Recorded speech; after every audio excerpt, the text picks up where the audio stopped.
दोस्तों, आज जिस भारत को हम जानते हैं वो कभी ऐसा नहीं था। आज का ये भारत उस भारत के सामने बेहद छोटा है। आप में से बहुत से लोगों ने ये शब्द सुना होगा, अखंड भारत। अखंड बोलना इसलिए पड़ता है क्योंकि सब कुछ खंड खंड हो चला है। जम्बूद्वीप से छोटा है भारतवर्ष। भारतवर्ष में ही आर्यव्रत स्थित था। आज ना जम्बूद्वीप है, ना भारतवर्ष और ना ही आर्यव्रत। आज सिर्फ भारत के टुकड़े होने की पूरी कहानी है। अफगानिस्तान, कंधार और कंबोज के कुछ हिस्सों को मिलाकर अफगानिस्तान बना। उस पूरे इलाके में हिंदू शाही और पारसी राजवंशों का शासन रहा। बाद में यहाँ बौद्ध धर्म का विस्तार हुआ और यहाँ के राजा बौद्ध हो गए। सिकंदर के आक्रमण के समय यहाँ पर फारसी और यूनानियों का शासन हो चला। फिर 7वीं सदी के बाद यहाँ पर अरब और तुर्क के मुसलमानों ने आक्रमण करना शुरू किया और 870 ईस्वी में अरब सेनापति याकूब एलिस ने अफगानिस्तान को अपने अधिकार में कर लिया। हालांकि इसके खिलाफ लड़ाई चलती रही। बाद में दिल्ली के मुस्लिम शासकों के कब्जे में रहा और फिर ब्रिटिश इंडिया के अंतर्गत आ गया। 1834 में एक प्रक्रिया के तहत 26 मई 1876 को रूसी व ब्रिटिश शासकों वाले भारत से अफगानिस्तान नाम से एक बफर स्टेट बन गया। नेपाल का विभाजन। नेपाल देवघर के नाम से जाना जाता है और अखंड भारत का भाग था। माता सीता का जन्म मिथिला नेपाल में हुआ था। भगवान बुद्ध का जन्म नेपाल की लुम्बिनी में हुआ था। यहाँ पर 1560 पूर्व हिंदू आर्य लोगों का शासन रहा और 4वीं शताब्दी में ये गुप्त वंश की एक स्टेट बन गया। फिर 7वीं शताब्दी में इस पर तिब्बत का आधिपत्य स्थापित हो गया और 11वीं शताब्दी में नेपाल में ठाकुर वंश, फिर मल्ल वंश आया। इसके बाद गोरखाओं का राज आया। जब भारत में स्वतंत्रता संग्राम चल रहा था तो अंग्रेजों ने सन 1904 में सुगौली नामक स्थान पर राजाओं के नेता से संधि कर ली और नेपाल को आजाद देश घोषित कर दिया। तिब्बत का विभाजन। अखंड भारत में तिब्बत का नाम त्रिविष्ट है। त्रिविष्ट में ऋषिका और तुषाण नामक राज्य हुआ करते थे। तिब्बत में पहले हिंदू धर्म, बाद में बौद्ध धर्म का प्रचार प्रसार हुआ।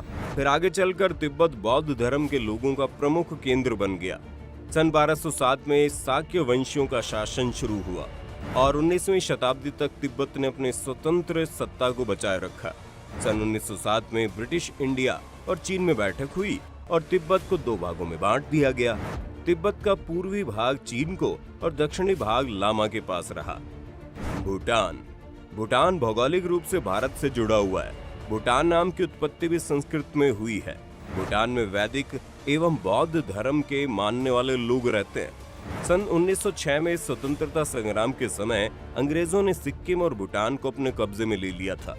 इसके 3 साल बाद समझौता हुआ कि ब्रिटिश भूटान के आंतरिक मामले में हस्तक्षेप नहीं करेगा, लेकिन भूटान की विदेश नीति इंग्लैंड द्वारा तय की जाएगी। जब भारत 1947 में आजाद हुआ तो उसके 2 साल बाद 1949 में भारत ने सारी जमीनें जो अंग्रेजों के पास थी भूटान को लौटा दी और वचन भी दिया कि भारत केवल भूटान को रक्षा और सामाजिक सुरक्षा देगा। बलूचिस्तान का विभाजन। बलूचिस्तान भारत की 16 स्टेट में से एक था जो गंधार स्टेट का भाग रहा है और 321 ईसा पूर्व ये चंद्रगुप्त मौर्य के साम्राज्य में शामिल था। इस पर 711 में मोहम्मद बिन कासिम, फिर महमूद गजनवी ने कब्जा किया। फिर अकबर के काल में मुगल साम्राज्य के अधीन आ गया। अंग्रेजों के काल में अंग्रेजों ने इस पूरे इलाके पर कब्जा कर लिया और सन 1876 में रॉबर्ट सैंडमैन को यहाँ का ब्रिटिश एजेंट नियुक्त किया गया। अंग्रेजों ने इस इलाके को 4 रियासतों में बांट दिया, कलात, मकराना, लसबेला और खारन। 20वीं सदी में बलूचों ने अंग्रेजों के विरुद्ध संघर्ष शुरू कर दिया और सन 1939 में मुस्लिम लीग का जन्म हुआ। दूसरी तरफ अंजुमन वतन का जन्म हुआ। खान अब्दुल गफ्फार के कारण अंजुमन वतन कांग्रेस में विलय हो गई। 11 अगस्त 1947 को बलूचिस्तान आजाद हो गया था।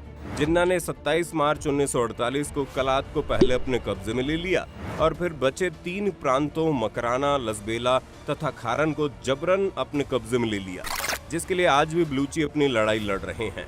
म्यांमार और श्रीलंका का विभाजन। म्यांमार का नाम ब्रह्म देश था। म्यांमार और श्रीलंका वैदिक एवं बौद्ध धार्मिक परंपराओं को मानने वाले हैं। ये दोनों देश भारत के अभिन्न अंग थे। म्यांमार का इतिहास सन 1044 ईस्वी में मयन वंश से शुरू होता है, जो मार्को पोलो के यात्रा संस्मरण में भी उल्लेखित है। सन 1287 में कुबला खां, सन 1754 में अलोंग पाया ने इस पर कब्जा किया। अंग्रेजों ने सन 1886 से 1926 तक संपूर्ण ब्रह्मदेश पर अपना अधिकार जमा लिया। फिर अंग्रेजों ने सन 1937 में म्यांमार को अलग राजनीतिक देश की मान्यता दी। सन 1965 में श्रीलंका को अलग राज्य घोषित कर दिया गया। मलेशिया वर्तमान में मुख्य देश मलेशिया, इंडोनेशिया, थाईलैंड, वियतनाम और कंबोडिया प्राचीन भारत के मलय प्रायद्वीप के जनपद हुआ करते थे।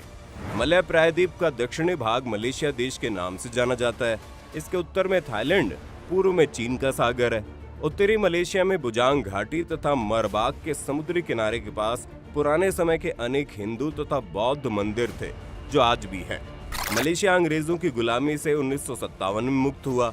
वहाँ पहाड़ी पर बटुकेश्वर का मंदिर है, जिसे बातू गुफा मंदिर कहते हैं। पहाड़ी पर कुछ प्राचीन गुफाएं भी है।